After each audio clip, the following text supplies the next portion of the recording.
Hai, saya adalah Sales Director Ima. Okey, hari ini Ima akan share tentang 5 tips untuk mengurangkan keketaraan pori. Okey, jom. Ataupun bahasa lebih mudah lah, okey, untuk menampakkan pori anda lebih halus. So macam mana? Jom kita tengok. Pori ni apa?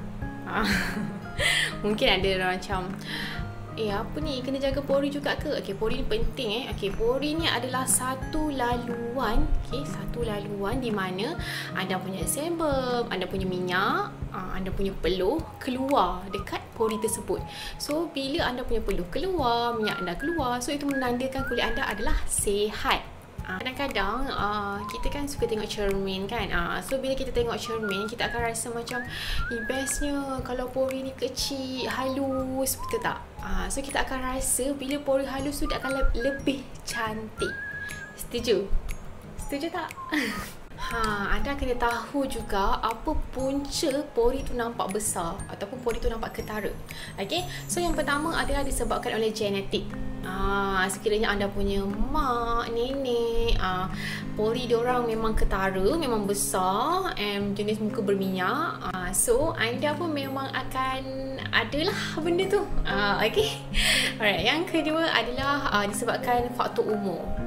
Sebab bila kita semakin berusia, kulit kita akan kurang collagen. So bila kurang collagen, maksudnya dinding pori tu dia akan jadi kurang elastik. So kalau dia kurang elastik, dia akan jadi macam kita nganga sikit. Sebab dia kurang elastik, dia tak anjal dah. Sebab dah berusia kan. So dia jadi macam tu lah. Yang ketiga adalah disebabkan oleh faktor pengeluaran sebum yang berlebihan. Okay, kalau anda perasan, kalau kulit anda jenis berminyak, pori anda memang akan besar-besar macam ketara macam tu. Tu dia punya punca lah.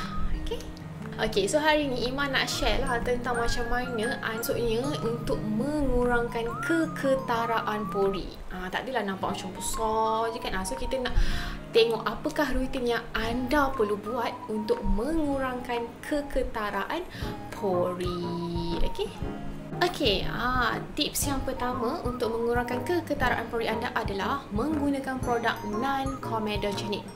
Apa tu? Okay, non-comedogenic ni adalah produk yang tidak akan menyumbatkan pori anda. Okay, so kenapa nak kena tak boleh sumbatkan pori? Okay, konsep dia macam ni. Ni kulit kita. Okay, and then pori dia ke dalam, betul tak? Okay, so cuba imagine okay, ini kita punya pori. And kalau kita pakai produk yang menyumbatkan pori, menyumbatkan tu maksudnya contoh produk tu dia macam sumbatkan pori kita lah. Bila kita pakai itu sumbat, So bila dia tersumbat dekat pori ni, lama-lama dia akan expand. Dia akan macam, sebab dia tersumbat, lama-lama macam dia akan expand lah. So bila dia expand, pori tu dia akan jadi lebih ketara ataupun lebih besar lah. So nampak tak kenapa anda kena pakai produk non-comedogenic? Sebab kita tak nak pori ni besar. So kita nak jaga keketaraan pori tu untuk nampak lebih halus. So kita pakai produk yang non-comedogenic yang tidak menyumbatkan pori. So maksudnya pori kita ni bersih tanpa ada apa-apa yang tersumbat. So kita punya pori ni dia tak akan membesar, dia tak akan expand. Tapi dia akan stay lah macam tu, dia tak akan membesar. Tu fungsi kenapa dermatologis menyarankan kita untuk pakai produk non-comedogenic. Tak kisahlah sama ada skincare ataupun makeup, wajib pakai produk yang non-comedogenic. Okay? Biasanya dekat label produk tu dia akan tulis sama ada non-comedogenic, oil free ataupun top pores. So 3 label ni lah. So ada 3 label ni maksudnya dia tak akan menyumbatkan pori anda. Tips yang kedua adalah exfoliate. Kena rajin pakai masker yang boleh exfoliate anda punya sel kulit mati. Kenapa? Apa hubungan dia ataupun apa peranan exfoliate dengan pori yang halus? Apa dia punya sebab dia kan? Okay, so jom kita tengok. Okay, bila pori anda, okay, kita tengok tadi pori anda Okay, so pori anda ni sekiranya ada kotoran, ada macam debu-debu termasuk kan, mungkin anda tak pakai apa-apa protection. Okay, kalau macam Ima suka pakai foundation non-comedogenic daripada Mary Kay. Foundation tu dia akan cover Dia akan cover kita punya pori ni. So kalau ada habuk ke, kotoran ke, debu ke, dia akan lekat dekat atas foundation tu. So dia takkan masuk pori. So pori Ima akan kekal bersih. Itu sebab dia. So kalau anda tak pakai apa-apa protection untuk anda punya pori, so kotoran ke, habuk ke, semua akan masuk, senang masuk. So bila dia masuk, dia tersumbat. Lagi-lagi kalau ada sel kulit mati, sebab kulit kita ni kan dia hidup. So bila dia hidup, dia akan mati. And bila mati, dia kadang-kadang dia akan masuk kat dalam pori kita. So bila banyak benda kat dalam pori kita ni, kita tak bersihkan. Macam mana nak bersihkan? Sebab tu kita disarankan pakai masker yang jenis exfoliate sekurang-kurangnya seminggu 2 hingga 3 kali. Kenapa kena pakai? So bila kita pakai masker yang exfoliate, so dia akan bersihkan, dia akan tarik segala kotoran dekat dalam pori kita ni, dia akan tarik keluar. Okay? Bila dia tarik keluar, pori kita ni dia akan nampak tak? Daripada yang banyak-banyak. So bila ada benda-benda kat dalam itu tersumbat, dia akan stretch. So bila stretch, dia akan nampak besar, nampak ketara. So macam mana kita nak kurangkan keketaraan tersebut? Kenalah bersihkan pori ni. So bila dia bersih, dia akan kembali hala semula. Sebab dah bersih, dah tak ada tersumbat. Itulah fungsi masker jenis exfoliate. Sebab tu anda wajib pakai masker jenis exfoliate seminggu 2 hingga 3 kali. Jelas? And anda perasan tak, bila anda pakai masker yang jenis exfoliate, anda punya muka tu tak akan rasa macam ringan. Serius, dia akan rasa ringan. Tahu tak ringan? Sebab bila pori kita ni, dia tersumbat dengan dia punya sel kulit mati ke, habuk ke, debu tu, dia akan rasa berat tau. Muka tu dia ada rasa berat. Tapi bila anda konsisten pakai masker yang jenis exfoliate, membersihkan pori anda dan anda akan rasa lebih ringan. Serius ringan. Biasanya kalau anda pakai mask jenis exfoliate, anda akan rasa benda tu. Sebab Ima pakai, so Ima rasa. So favorite Ima adalah Radiant Special Peel. Memang sangat-sangat best sebab dia advance and dia akan membersihkan sel kulit mati Ima dengan pori Ima secara sekata. Sebab ada certain macam scrub ke, masker yang jenis exfoliate ke, bila kita buat manual, manual kan, kadang-kadang manual ni dia kalau area tu kalau kita tak gosok ataupun kita tak bersihkan, dia tak bersih lah. Dia macam tak sekata. So kalau anda pakai yang jenis manual, yang jenis anda memang kena gosok macam tu, so pastikan anda gosok dengan sekata, supaya dia punya pembersihan tu pun sekata satu muka. Okay, dekat sini ada whitehead and blackhead. Okay, so biasanya whitehead dengan blackhead ni, anda boleh tengok topik ni dekat video Ima yang sebelum ni. So anda boleh go through dekat video Ima yang sebelum ni tentang whitehead dengan blackhead. Sebab whitehead dengan blackhead ni pun dia akan mempengaruhi kita punya keketaraan pori. Kenapa? Okay, so ingat lagi pori kita. Okay, ni contoh Okay, ni pori. Whitehead dengan blackhead tu dia akan terjadi disebabkan oleh kita punya sel kulit mati ke, kotoran ke, apa-apa dia terperangkap dekat pori. So bila whitehead dengan blackhead ni ada, dia boleh stretch. Dia akan stretchkan kita punya pori. Okay, bila dia expand ataupun dia stretch, pori akan nampak ketara ataupun nampak besar. Lagi-lagi lah kalau anda picit nak bagi whitehead tu keluar, kan anda picit supaya dia keluar. Itu pun salah satu faktor anda punya pori nampak ketara ataupun besar lah. Okay, bila pori anda dah stretch macam tu, dia dah tak boleh nak kembali sebenarnya kepada dia punya original size sebab anda dah stretch. Contoh macam apa benda yang anda stretch. Sebagai contoh, Ima bagi contoh yang anda senang ataupun lebih mudah faham. Spring. Spring tu kalau anda tarik, dia stretch kan, dia expand, dia stretch. And bila anda konsisten tarik, so lama-lama dia akan besar lah. Dia dah takkan kembali kepada dia punya asal punya size tu. Dia akan memanjang. Okay, macam tu juga dengan kita punya pori. Kalau anda sentiasa menggalakkan whitehead and blackhead berlaku dekat anda punya pori, so dia akan expand. So whitehead dengan blackhead tu dia akan sentiasa menampakkan anda punya pori tu nampak lebih ketara lah ataupun lebih besar. So anda kena elakkan anda punya whitehead and blackhead. So pastikan anda treat ataupun anda rawat whitehead dengan blackhead anda. So macam mana anda rawat? Ima ada cerita dah semua pasal whitehead dengan blackhead ni dekat video Ima. Okay, video Ima yang pasal whitehead and blackhead tu. So anda boleh tengok. Okay.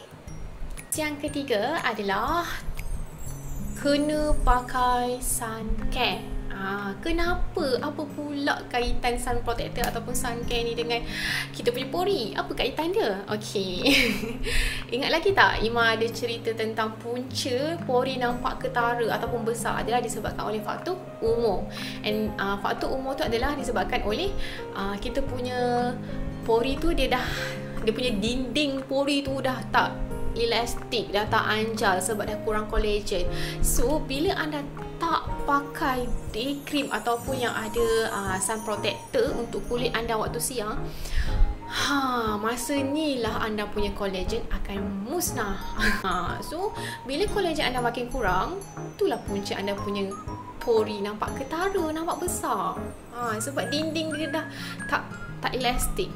So bila anda pakai protection, iaitu anda punya sun care kan, contoh anda pakai sun care walaupun duduk rumah, saya kena pakai, okey. Walaupun duduk rumah ke, dalam bangunan ke, kerja dalam bangunan ke, anda still kena pakai sun care untuk protection waktu siang. As long ada cahaya di sekeliling anda, anda kena pakai sun care. Okay, so bila anda pakai, dia akan mengelakkan sinar UV tersebut ataupun matahari merosakkan sel-sel kulit anda dan juga collagen lah. So bila anda pakai, so lambat sikit lah anda punya pori tu nak nampak ketara kan, sebab collagen anda masih banyak. Tapi kalau anda tak pakai sun care, okay, untuk protection siang, makin cepatlah pori anda nampak ketara, nampak besar. Nak tak? Tak nak kan? So pakai sun care. Okay. Tips yang keempat adalah apply moisturizer ataupun pelembap. Ada pakai tak? Okay, kenapa nak kena pakai ni? Kenapa nak kena pakai moisturizer? Kenapa nak kena pakai pelembap kan? Okay, tujuan kita pakai moisturizer ataupun pelembap adalah untuk menjaga kita punya lembapan kulit. Sebab bila kulit anda kurang lembapan, kulit kita ni dia bijak, dia akan hantar signal untuk kulit tu keluarkan minyak secara berlebihan. Sebab tu kadang-kadang anda rasa macam kulit anda ni kering tapi rasa berminyak. Confused kan? Majority biasanya yang Ima selalu jumpa customer Ima, okay, biasa umur 30 lebih, 40, 50 tu, kulit dia memang betul-betul kering tau. Memang kering. Kalau sebenarnya kulit dia kering tetapi dia rasa berminyak. Itu adalah tindak balas daripada kulit kita. Sebab dia rasa macam bila kulit tu kering, dia kena keluarkan minyak supaya kulit tu sentiasa lembap. Minyak tu adalah untuk mengekalkan lembapan kulit. Okay, so kalau anda tak pakai pelembap, so minyak tu dia akan keluar. So bila minyak tu keluar, dia akan menyebabkan pori tu tersumbat. So bila pori tu tersumbat, anda punya pori tu akan jadi ketara lah. Dia sebab bila dah tersumbat, dia akan stretch, dia akan expand sebab dia tersumbat. So pakailah pelembap. Sebab bila anda pakai pelembap, minyak tu dia tak akan dikeluarkan. Maksudnya dia kawal sebab ada pelembap yang mengawal kelembapan dan juga minyak. Jelas tak? Okey, kebiasaannya bila anda memang konsisten pakai pelembap ataupun moisturizer, anda akan nampak kulit anda lebih moist, lebih lembap lah kan, dan juga dia akan nampak lebih halus. Sebab dia akan kurangkan keketaraan pori anda. So wajib pakai pelembap. Ada pakai tak? Check skincare routine anda. Okay. Tips yang kelima, iaitu yang terakhir, adalah apply toner. Ada pakai tak? Okay, Ima sebelum ni memang malas sangat-sangat pakai toner sebab rasa leceh. Tapi bila Ima banyakkan membaca, study sikit-sikit kan pasal skincare semua ni, so rupa-rupanya pakai toner ni penting. So apa kaitan toner ni dengan kita punya pori? Apa kaitan dia? Okay, kaitan dia adalah anda kena faham apa itu fungsi toner. Toner ni dia adalah untuk membersihkan muka kita kali kedua. Yang pertama kan kita dah pakai pencuci. So step yang kedua adalah kita pakai toner, betul tak? So bila kita pakai toner, kita letak dekat kapas, okay, dan then kita sapu ke arah atas. So bila kita sapu tu, dia akan ada sisa-sisa kotoran yang tertinggal. So bila sisa-sisa kotoran tu dibersihkan, so pori kita tu kekal bersih. Bila dia kekal bersih, pori akan kurang ketara. Sebab kalau dia tak bersih, dia tersumbat, dia akan expand. So anda kena pastikan pori anda sentiasa bersih. Sebab tu orang yang rajin pakai toner, pori dia memang akan nampak halus. Memang akan nampak macam halusnya dia punya kulit ni. Sebab tanyalah dia punya skincare routine, mesti dia ada something yang dia jaga. Okay, toner ni juga dia adalah untuk kita prep skin. Dia ada langkah persediaan untuk kita pakai serum dan moisturizer. Sebab kalau kita tak pakai toner, kan masih ada sisa kotoran dekat kita punya pori ni, masih ada sisa kotoran yang tertinggal. So nanti kalau kita pakai serum, kita letak atas sisa kotoran lah. Pakai moisturizer, letak atas sisa kotoran, kan membazir. Sebab dia tak boleh nak masuk dengan efektif, tak boleh nak meresap dengan efektif. So toner ni penting kan? So toner ni memang penting lah untuk membersihkan pori ni betul-betul bersih. So bila pori anda betul-betul bersih, anda punya pori pun akan kurang ketara. So nampak lebih halus. Terus pergi cari toner sekarang. Okay? Okay, sekian saja sharing Imam pada hari ini tentang 5 tips